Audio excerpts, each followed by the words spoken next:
Welcome friends. If you are planning civil services exam with management subject as an optional, then today we'll do two things for you.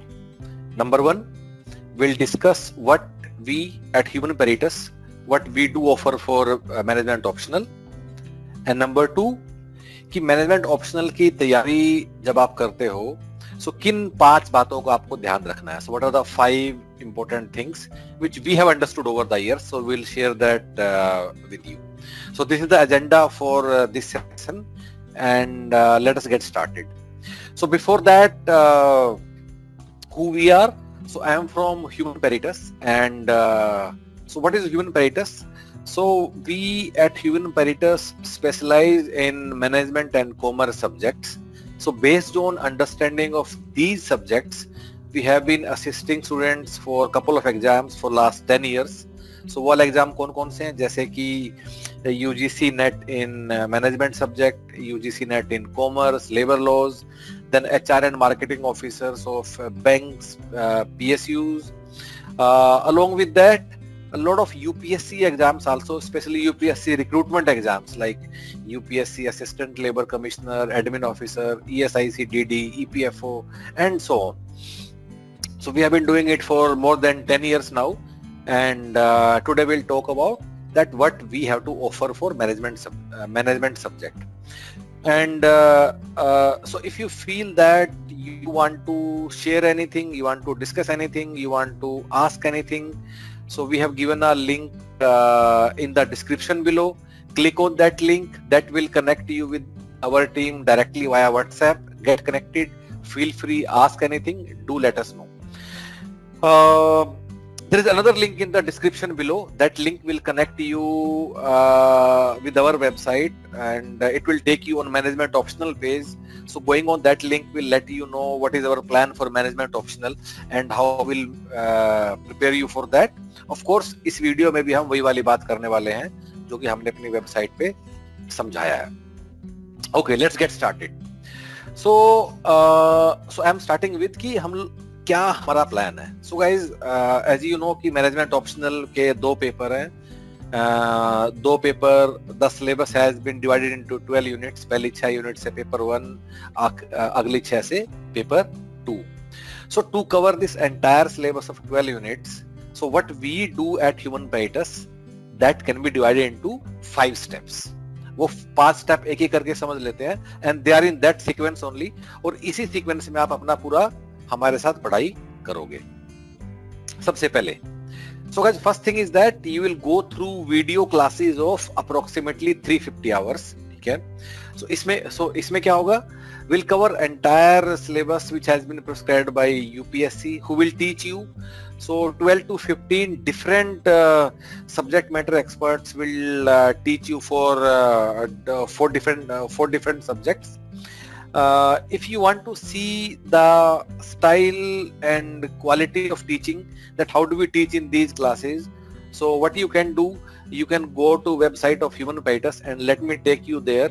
So this is website of Human Peritus, and from here I can go to management optional page, and once I am on the management optional page, then इस page के अगर आप बीच में जाओगे, so there are these are some of the classes which you have put up. So go through some of these classes, and you'll be able to make out whether you are liking it or not, the way we are teaching in our classes. So what first step will do? First step, you will cover the entire syllabus in these video classes. ठीक है. उसके बाद next thing is numerical classes. So why this is a separate step? अगर हमने 350 घंटे में आपको video class में सिलेबस करवाई दिया है, so why do we need numerical classes? So guys, UPSC management optional के पेपर में क्या होता है कि approximately 25 to 30% are numerical, specially in paper 2. ठीक है. और न्यूमेरिकल एक ऐसा एरिया है मैनेजमेंट ऑप्शनल के पेपर में जो अगर आप ठीक से करते हो तो एग्जामिनर के पास न्यूमेरिकल वाले सवाल में से नंबर काटना काफी मुश्किल होता है, because there is a definite answer. और उसमें आपको ज्यादा क्रिएटिविटी भी दिखाने का नीड नहीं होता है कि आप बड़ा सुंदर लिखोगे या कुछ डायग्राम बनाओगे, कुछ करोगे. You just need to know the answer. So if you know the answer, you will get the marks. ठीक है. So the approach which we advise, कि न्यूमेरिकल वाले जितने भी सवाल पेपर में आएंगे हमें ये इंश्योर करना है कि उसमें से एक भी गलत नहीं हो, because they will boost up the score. Theory वाले सवाल कुछ हम लोग सवाल करेंगे, ठीक है, लेकिन न्यूमेरिकल में हमारा एक भी गलत नहीं होना चाहिए। So for these numerical so with this thing in our mind, we conduct dedicated numerical classes for what? For identified 25 to 30 topics. अब ये 25 to 30 topics कहाँ से आए हैं?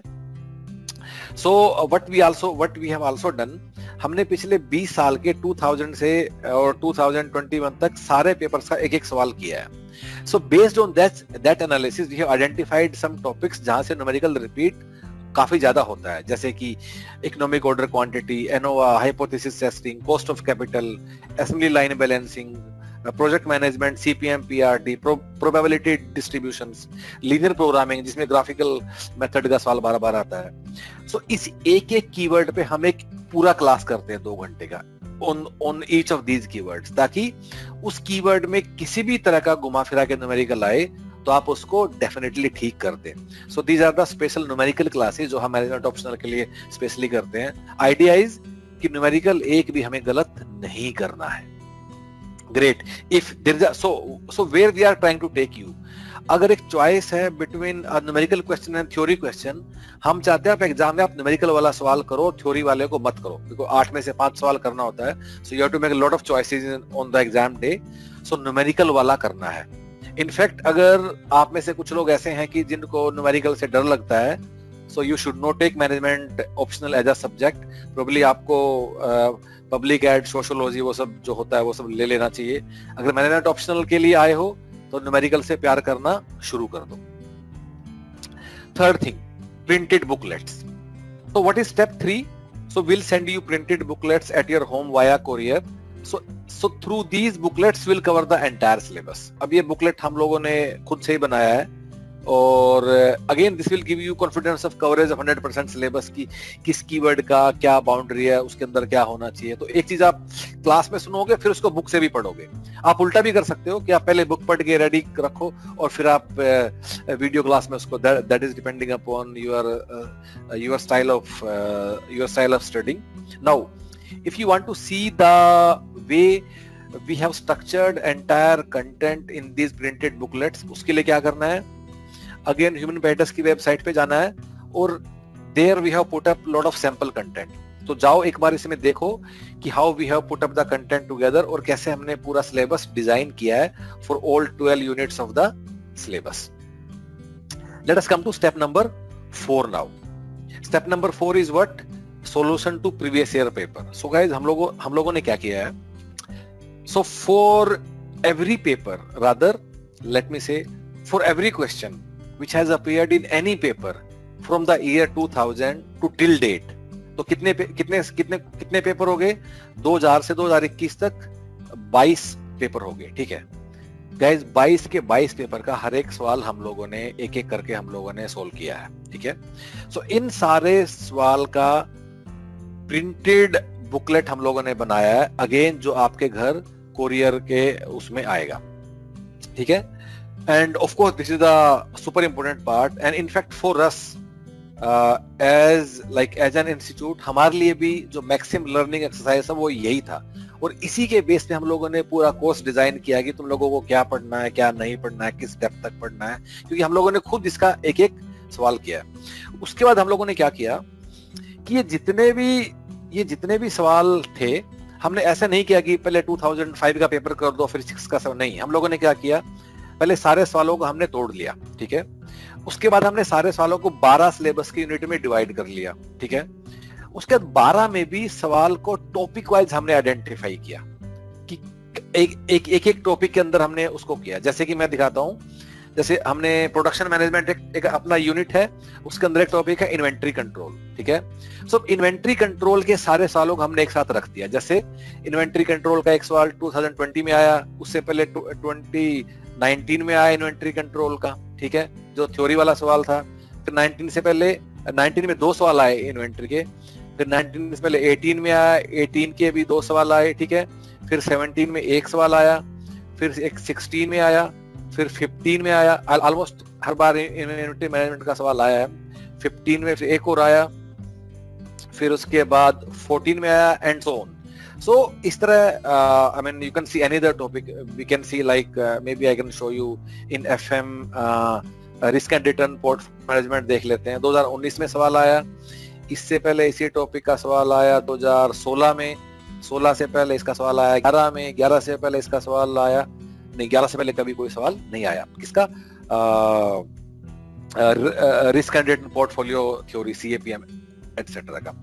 तो इस तरह हम लोगों ने हर एक का सब्जेक्ट वाइज एक एक क्वेश्चन को हमने डिटेल में सोल्व किया, and in fact we learn so much from this. और इनफैक्ट इससे हमें भी पता चला कि यूपीएससी भी सवाल बनाने में गलती कर सकता है। अगर तुम लोग देखोगे 2015 में जो इन्वेंट्री मैनेजमेंट का सवाल बना था 2015 के पेपर में, and let me show you that, वो सवाल ही गलत था। सो यूपीएससी भी कई बार सवाल बनाने में भी गलती कर सकता है, हमारे लिए भी काफी सरप्राइजिंग था ये, but it is what it is. और आपको दिखा देता हूं मैं कि वो सवाल ये वाला था, अ फास्ट फूड आउटलेट, और ये वो हमने इसको ठीक कर दिया।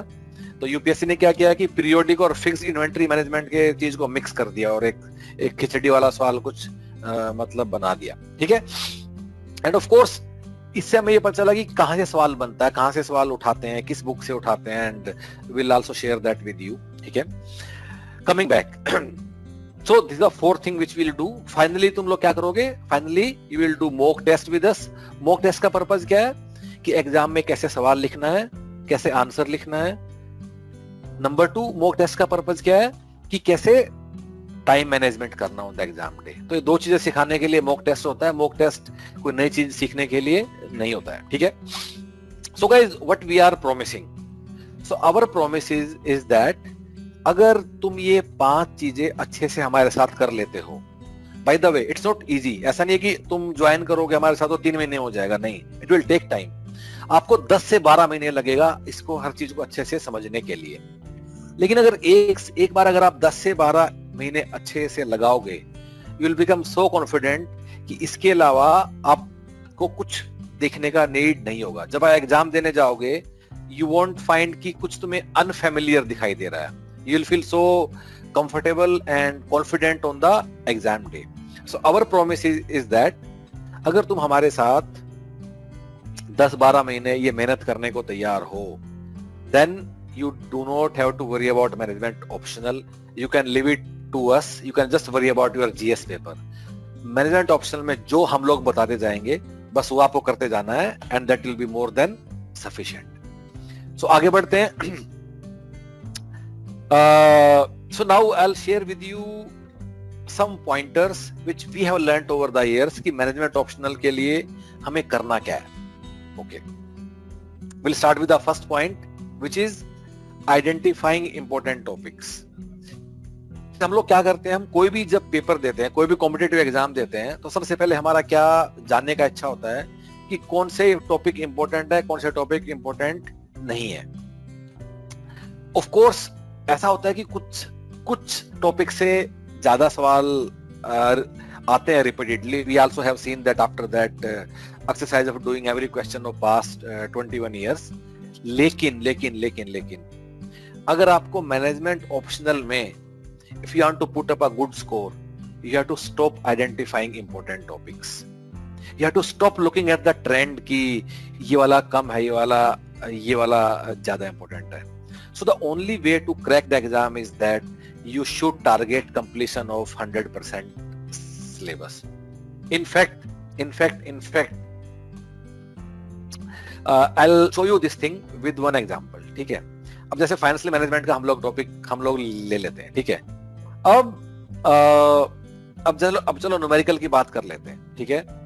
अब जैसे टॉपिक जैसे कॉस्ट ऑफ कैपिटल का टॉपिक है, ठीक है।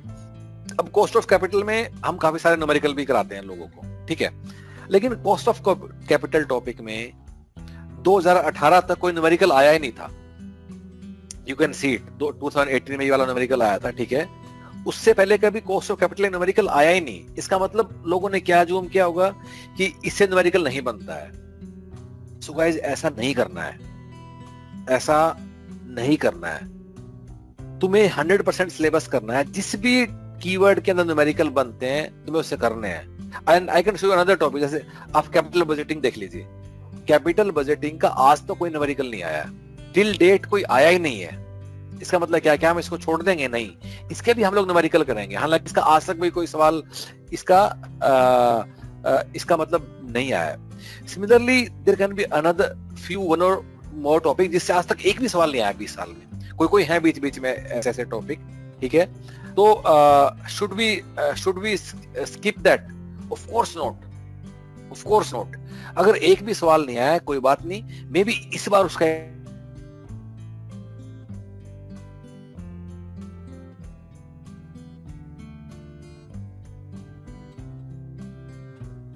you have learned by doing these questions. Second thing, which books to refer? So generally हम लोग कैसे पढ़ाई करते हैं कि मुझे ऑपरेशन मैनेजमेंट पढ़ना है, ठीक है? तो मुझे कोई बता दे कि ऑपरेशन मैनेजमेंट का कौन सा बुक अच्छा है, मैं वो किताब खरीद के ले आऊंगा, पूरा पहले से आखिरी पन्ने तक पढ़ डालूंगा और मेरा काम हो जाएगा। गाइस, ये वाला अप्रोच यूपीएससी में काम नहीं करेगा। कोई ऐसा बुक है ही नहीं जिससे हमारे जितने भी सवाल प्रीवियस ईयर के जिस तरह के बने हैं वो उससे एड्रेस हो जाएं। कम से कम 4 से for every unit of syllabus. For example, अगर ऑपरेशन मैनेजमेंट का ही मैं एग्जांपल बार-बार आपको दे रहा हूं, अगर ऑपरेशन मैनेजमेंट का अगर टॉपिक है, उसको करने के लिए 4 से 5 डिफरेंट बुक्स हम लोगों को करना होगा। इसका मतलब क्या है? सिलेबस में कितने यूनिट्स हैं? 12 इंटू 4 इंटू 5, मतलब आपको 50 से 60 बुक करनी होगी, राइट? अब 50 से 60 बुक करना संभव है? नहीं है, थोड़ा मुश्किल है। तो क्या करें फिर? How do we handle this question कि which books to refer? So guys, करना क्या है? Start focusing on the keyword. Operation management का सिलेबस का कीवर्ड सिलेबस खोलो, उसके अंदर एक कीवर्ड उठाओ, assembly line balancing. I think keyword is line balancing, not assembly line balancing. I because I teach this subject, इसलिए मुझे याद है। तो लाइन बैलेंसिंग पढ़ाओ, उसके बाद लाइन बैलेंसिंग के टॉपिक को ही 4 से 5 डिफरेंट बुक्स में तुम जाके देखो, और तुम्हें वहां जाके पता चलेगा कि किसी बुक में कुछ एक्स्ट्रा चीजें भी आपको दिखेंगे, और जहां से उठ के सवाल भी आता है। तो start focusing on the keyword. कोई कीवर्ड उठाना है और उस कीवर्ड को उठा के 3 या 4 डिफरेंट बुक्स में देखना है। That is how you will get the coverage of syllabus. जैसे आपको इन्वेंट्री मैनेजमेंट की बात आपको मैं बताता हूं। अब इन्वेंट्री मैनेजमेंट में खूब सारे मेथड बनते हैं, ठीक है? जैसे कि सबसे पहले आप ईओक्यू पढ़ोगे, ईओक्यू के बाद आप क्वांटिटी डिस्काउंट मॉडल पढ़ोगे। मैं नाम एक बार तुम लोग लिख लो, अगर नीड है तो मैं एक एक करके बोल देता हूँ। पहले ईओक्यू पढ़ोगे, फिर क्वांटिटी डिस्काउंट मॉडल पढ़ोगे, फिर प्रोडक्शन क्वांटिटी मॉडल पढ़ोगे, उसके बाद तुम fix time period inventory model पढ़ोगे, जिसको हम लोग पीरियोडिक इन्वेंट्री का भी हम लोग बोलते हैं, ठीक है? तो उसके बाद तुम एबीसी क्लासिफिकेशन पढ़ोगे, और उसके बाद फिर तुम इन्वेंट्री मॉडल पढ़ोगे कि सिंगल ऑर्डर क्वांटिटी वाला तुम मॉडल पढ़ लोगे, सिंगल ऑर्डर क्वांटिटी वाला, ठीक है? अब मैंने 7 से 8 आपको मॉडल बता दिए, because I teach this subject. अब गाइस, एक भी ऐसा बुक नहीं है जिसमें सारे के सारे दिए हों, लेकिन अगर 3 से 4 डिफरेंट बुक, क्योंकि कभी सवाल कोई आया, कभी कोई आया, वहां से हम लोगों को पता चला है, ठीक है? लेकिन अगर 3 से 4 डिफरेंट बुक में देखोगे तब ये चीज कवर हो जाती है, क्योंकि एग्जामिनर का हमें नहीं पता कि कौन सी किताब में से उठा के वो सवाल वो लोग बना देंगे। So keyword wise multiple book refer करना है, न कि मल्टीपल बुक सारी की सारी पढ़ डालनी है। एक और आसान तरीका है, ह्यूमन पैराडाइज की जितनी भी क्लास है उसको एक एक करके बैठ के देख लीजिए। हमारे टीचर्स ने वाला मेहनत कर दिया है, समय लगेगा, 300-350 घंटे लगेंगे, लेकिन सारा आंख बंद करके देख डालिए and you are done, you will get sorted. हमारे जो न्यूमेरिकल क्लासेस हैं उसको ध्यान से अटेंड कीजिए। सीपीएम पीआरटी में कम से कम 10 तरह का सवाल बनता है। Activity on node, activity on arrow, फिर उसमें किसी में कुछ निकालना है, किसी में कुछ निकालना है। सिर्फ क्रिटिकल टाइम निकालना नहीं पूछता, वो 10 बातें और भी निकालने को पूछता है। वो सब कैसे पता चलेगा? जब डिफरेंट टाइप का न्यूमेरिकल होगा। तो हमारे टीचर क्या करते हैं कि किसी भी टॉपिक के लिए 4-5 डिफरेंट बुक्स के न्यूमेरिकल देखते हैं, फिर वैरायटी ढूंढते हैं, फिर उन सब चीजों को लेके क्लास में आते हैं, और फिर वो न्यूमेरिकल क्लास तुम्हारे लिए होती है। जाके वेबसाइट पे देखो कि एक दो क्लास अटेंड करके जो फ्री ऑफ कॉस्ट पड़ी हुई है कि कैसे कैसे उसमें अलग अलग तरह का फ्लेवर हम लोग डालते हैं न्यूमेरिकल क्लास में, ठीक है। Next thing, importance of numericals. Again guys, इसके बारे में पहले भी हम लोगों ने डिस्कस किया है। अगर तुम्हें न्यूमेरिकल से डर लगता है, मैनेजमेंट ऑप्शनल मत लो। मैनेजमेंट ऑप्शनल लेने का पर्पज ये है कि मैं न्यूमेरिकल करूंगा और वहां बिल्कुल ही आसान नंबर इकट्ठे मैं करूंगा और इसमें मेरे पास श्योरिटी भी होगी, एग्जामिनर ज्यादा नंबर भी नहीं काट पाएगा। I will put up a good score, I will get a good rank. This is the purpose of numericals. Again, paper 1 में थोड़ा कम आता है, पेपर 2 में खूब सारे न्यूमेरिकल आते हैं, एक भी नहीं छोड़ना है, and we'll take you to that level. So guys, make sure कि आप you pay your due respect to numericals and due attention to numericals। ये आपको जरूर करना है। नेक्स्ट थिंग, अच्छा बाय द वे, न्यूमेरिकल क्यों, मतलब बार बार मैं आपको दोबारा से फिर एक बार मैं आपको बता देता हूँ। देखिए, किसी भी थ्योरेटिकल सवाल में जब तुम लिखते हो ना, जैसे कि चलो एक जनरल जीएस के टॉपिक का एग्जांपल लेते हैं, मे बी टेक, अगर तुमसे पूछता है कि पुलिस रिफॉर्म्स के लिए देश में क्या हो रहा है, तो मुझे बताओ कि इस सवाल का जवाब क्या कोई ऐसा बच्चा जो नहीं लिख पाएगा, यूपीएससी देने वाला, सभी ने पढ़ा होगा ये, या फिर वुमेन एम्पावरमेंट के बारे में कुछ पूछ लिया, कोई है जो नहीं लिख पाएगा? अगर तुम में से कोई है तो फिर then something is wrong with your preparation. मेरा ऐसा मानना है हर बच्चा इसका कुछ ना कुछ तो लिख ही देगा। Then how will examiner find out कि किसको क्या नंबर देना? How will your answer stand out? तुम कितना मेहनत कर लो, ऐसा भी तुम क्या डिफरेंशिएटिंग फैक्टर क्रिएट कर लोगे? बियॉन्ड अ पॉइंट नहीं कर पाओगे। लेकिन numerical has got a definite answer. अगर इकोनॉमिक ऑर्डर क्वांटिटी के में तुम्हें बताना कि मुझे कितना क्वांटिटी ऑर्डर करना है, तो उतना ही उसका एक ही आंसर है, बस वही करना है। कोई क्रिएटिविटी दिखाने का जरूरत भी नहीं है, सुंदर लाल पेन से, नीले पेन से हाईलाइट की कोई जरूरत नहीं है।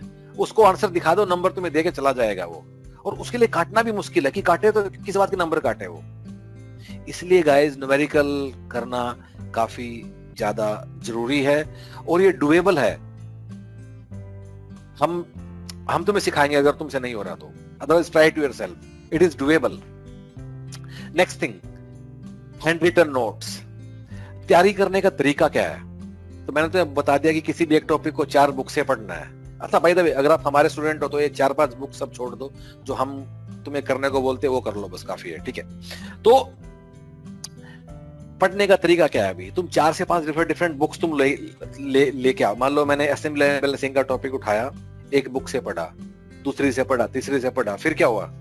Then guys, what you will do, सिर्फ पढ़ना नहीं है, उस टॉपिक के बुलेट पॉइंट अपने कागज पे लिखते जाना है। You have to start accumulating your notes. In fact I will show you कि कैसा दिखना चाहिए ये, ठीक है। So guys, if for example ये ईओक्यू का एक टॉपिक है, ठीक है। So and let me show you with a bigger camera, ठीक है। सो ये जैसे ईओक्यू का तुम्हारा नोट है, तो हाथ से ऐसे ईओक्यू का लिखना शुरू करो, अपने अपने पॉइंटर बनाओ, अपने शब्दों में लिखो। जहां डायग्राम है, डायग्राम जरूर, वहां डायग्राम को जरूर लिखना है।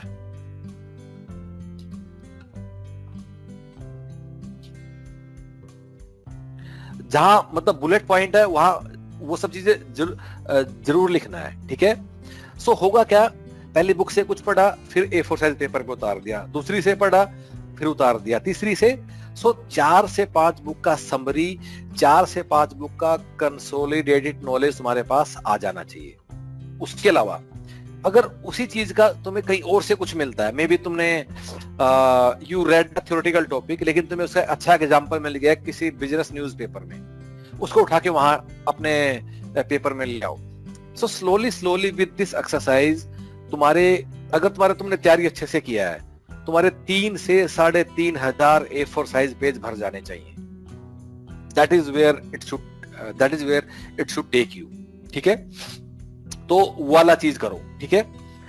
तो second thing, hand written note इसलिए भी करो कि जिस दिन जिस टॉपिक को तुम लोग पढ़ रहे हो, उसी दिन मेक श्योर कि as if you are writing the answer, bullet point लिखना है, उसका 2x2 मैट्रिक्स बनाना है, या कोई डायग्राम बनाना है, फ्लो चार्ट बनाना है, कुछ और लिखने का तरीका है, उसी दिन लिखो। आंसर राइटिंग के लिए बाद का वेट मत करो. इनफैक्ट यूपीएससी की सारी तैयारी में ही आंसर राइटिंग बड़ा ग्लोरीफाइड वर्ड है. इनफैक्ट एक बार I went to Rajendra place और I was quite surprised to see कि किसी टॉपर की आंसर की भी बिक रहा है. सॉरी, उसका जो आंसर का बुकलेट था, किसी there was some topper who got rank 1 या रैंक 2, तो वो जिस तरह आंसर लिखता है, so that was being sold by वहां कुछ मतलब वहां लगा हुआ था. गाइस, तुम्हें उसको रेप्लिकेट नहीं करना है. तुम्हारा एक अपना स्टाइल है. हर आदमी का आंसर लिखने का अपना स्टाइल है. किसी को बुलेट में लिखना है, किसी को पैराग्राफ में लिखना है, किसी को कैसे लिखना है. तुम्हें अपनी बात को अपने शब्दों में समझाना है. किसी को लाइन छोड़ के लिखना है, किसी को लाइन उसमें लिखना है, किसी को छोटा लिखना है, किसी को बड़ा लिखना है, और तुम अब तुम चेंज कर भी नहीं पाओगे इस उम्र में आके. So answer writing is anyway like overly glorified word. So but point which I am trying to say is that अगर तुम अच्छे से अपने 3000 पेज के हैंड रिटन नोट बनाओगे विद एवरी टॉपिक, तुम्हें आंसर राइटिंग की जरूरत ही नहीं है सीखने की. सिर्फ टाइम मैनेजमेंट सीखना बस, कि टाइम से पेपर पूरा हो जाए. आंसर राइटिंग वैसे ही हो जाएगा. So guys, once again, handwritten notes are super important. सिर्फ पढ़ना काफी नहीं है या वीडियो सुनना काफी नहीं है. अपने हैंड रिटन नोट सब लोगों को जरूर बनाना है. It's super important guys, it's super important. अच्छा, हैंड रिटन भी ऐसे मतलब अलग अलग करके बनाना है. जैसे मैं दोबारा तुम लोगों को एक चीज मैं और दिखा देता हूँ, ठीक है, कि जैसे मैंने ये EOQ का हम लोगों ने बनाया है, ठीक है. सो EOQ का मैंने बनाया. इसमें हमने डायग्राम भी ड्रॉ किए, ठीक है. इसमें हमने बाकी चीजें भी किया, ठीक है. हैंड रिटन नोट्स, डायग्राम जो हम लोगों ने बनाया, ठीक है. उसके बाद एक अगला टॉपिक है. जैसे अगला टॉपिक है मेरे पास दूसरा, सप्लाई चेन मैनेजमेंट है, ठीक है. तो सप्लाई चेन मैनेजमेंट के मेरे हैंड रिटन नोट्स है, ठीक है. एक डायग्राम से मैंने शुरू में बताया कि सप्लाई चेन मैनेजमेंट होता क्या है, ठीक है.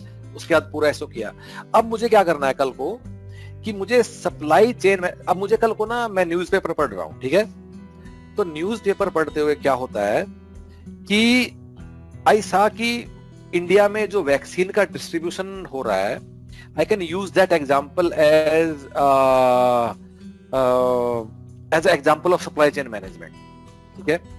तो गाइस क्या करना है, उस दिन जाना है, अपने हैंड रिटन नोट ढूंढना है और उसमें लिख लेना कि वैक्सीन डिस्ट्रीब्यूशन का एग्जांपल मुझे यूज करूंगा एग्जाम में अगर ये आएगा तो. इस तरह यहाँ वहां अगर तुम बिजनेस न्यूज़पेपर पढ़ोगे या तुम कुछ केस स्टडीज तुम लोग पढ़ोगे अगर तुम, ठीक है, तो इन सारी जगह भी तुम जो मिलता जाएगा उसको अपने हैंड रिटन में लेके आ जाओ. और अगर एक हैंड रिटन नोट है सप्लाई चेन मैनेजमेंट का, एक EOQ का है, ये दोनों अलग अलग A4 साइज पेज पे हम लोगों ने बनाया है, करेक्ट. और इसको मैंने स्टेपल कर दिया. जैसे EOQ के मेरे 5-6 किसके सप्लाई चेन मैनेजमेंट के 5-6 मेरे पेजेस हैं.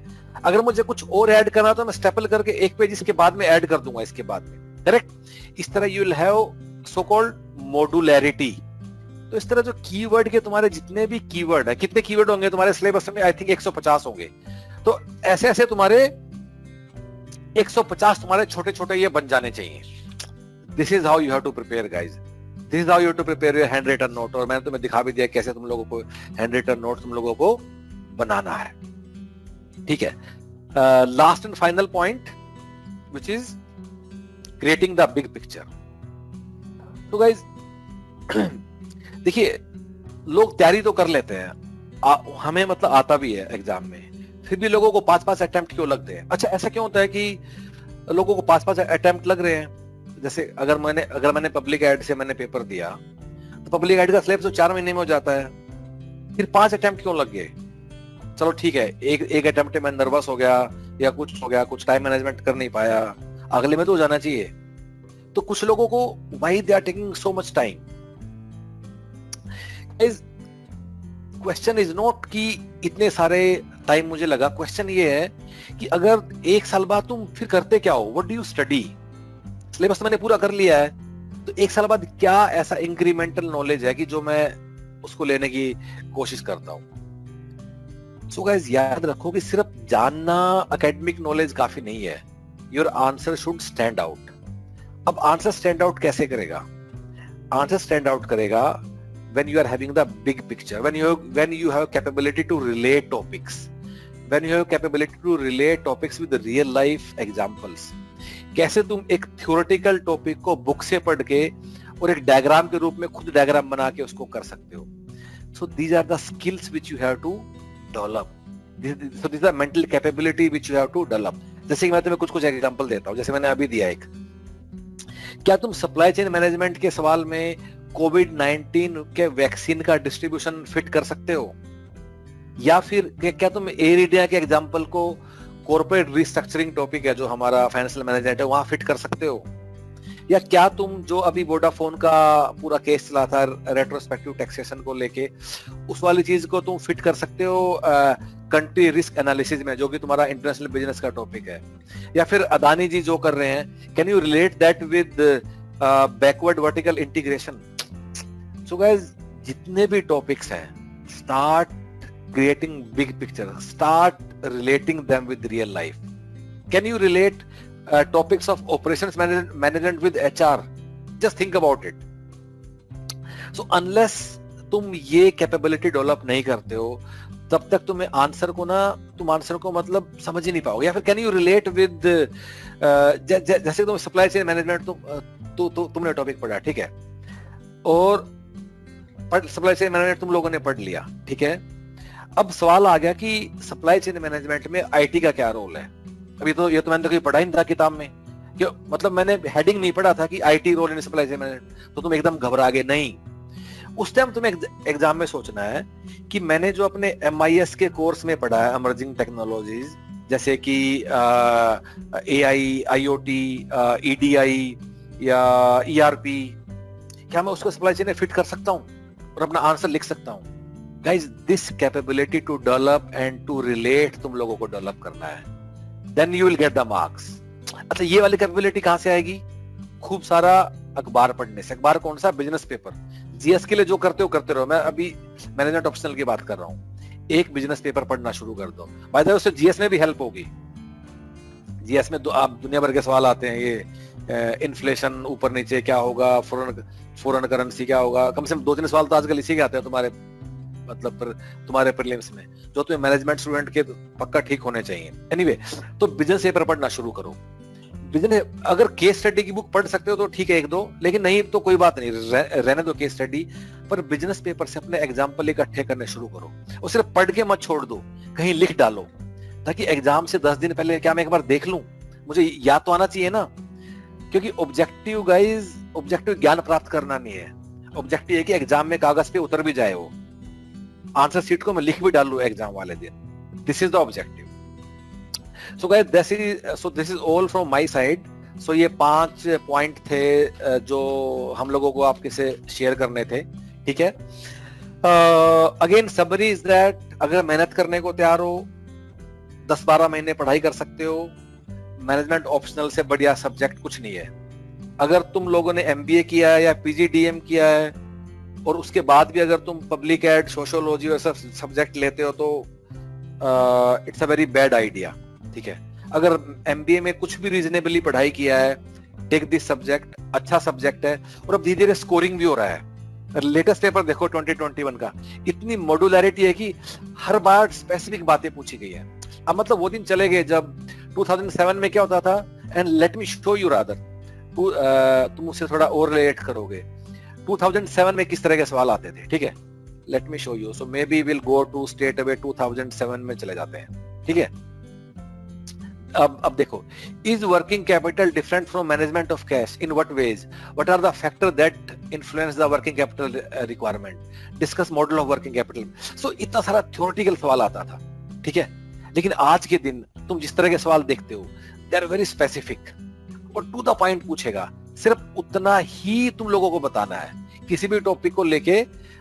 Late me take you another few example from my operation management से. मैं 1-2 तुम्हें सवाल दिखाता हूँ. 2020 का पेपर हम तुम्हें दिखाते हैं, ठीक है. ये तो न्यूमेरिकली आया प्रोबेबिलिटी का, ठीक है.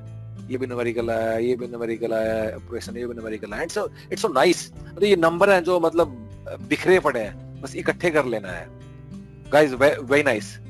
अच्छा, ये क्वांटिटेटिव एप्टीट्यूड का था. Let me open operations management, ठीक है. तो हाँ, अब गाइस ये देखिए 2020 पेपर आया है, list down variable and attribute control charts used to monitor quality of a product, explain the use of X bar chart and P charts. Although ये थ्योरेटिकल सवाल है, पर ये इतना स्पेसिफिक है, अगर तुम ये भी लिख दोगे तो नंबर तुम्हारे कहीं नहीं जा सकते। And this is the reason हम लोग बोलते हैं कि अब मैनेजमेंट ऑप्शनल को लेने का समय आ गया है पिछले 2-3 साल से, because the questions which are being created are very specific. अब तुम पहले के सवाल देख लो, 2002 के सवाल देख लेते हैं, चलो ऑपरेशंस मैनेजमेंट के। Discuss the JIT and it's implications, कोई भी लिख देगा। So now questions are becoming more specific then being generic. ये वाला सवाल देखो 2002 में आया है, how does PERT technique help in decision making, what is critical path analysis, describe with an illustration. मतलब अब इसमें कुछ भी लिख लो प्रोजेक्ट मैनेजमेंट के बारे में, राइट? लेकिन अब ऐसा सवाल नहीं आता, अब थ्योरेटिकल सवाल भी टू द पॉइंट आते हैं, and they are becoming even more scoring. Point is, अगर तुम मैनेजमेंट स्टूडेंट हो, अच्छे से पढ़ाई किया है, मैनेजमेंट ऑप्शनल लो, ठीक है, ऑफ कोर्स थोड़ा मेहनत, ऑफ कोर्स इसमें मेहनत ज्यादा लगेगा। तुम शायद पब्लिक एड का सिलेबस 3 महीने में कर लोगे या 10 महीने लगेंगे, लेकिन 10 महीने बाद जब पेपर देने जाओगे, चांसेस आर वेरी हाई कि पहली बार you will put up a good score. तुम्हारे साथ ऐसा नहीं होगा कि 4-4, 5-5 साल तुम लोग बैठे हो और उसमें कुछ इंक्रीमेंटल पढ़ने को ही नहीं है, क्योंकि सिलेबस तो हो चुका है, राइट? पब्लिक एड और सोशियोलॉजी या जितने भी इन सब्जेक्ट्स के लोग हैं, वो एक बार जरूर विचार करें कि वो 1-1.5 साल बाद नया क्या पढ़ते हैं, what is that incremental thing. Okay, so guys, with that note, thank you so much. I'm sure इस सब के बारे में तुम्हारे भी कुछ विचार होंगे। Feel free, there is a link given in the description below. If you click on that link, that will connect you with our team directly via WhatsApp. Click on that, get connected, and do let us know whatever you want to say. All the best.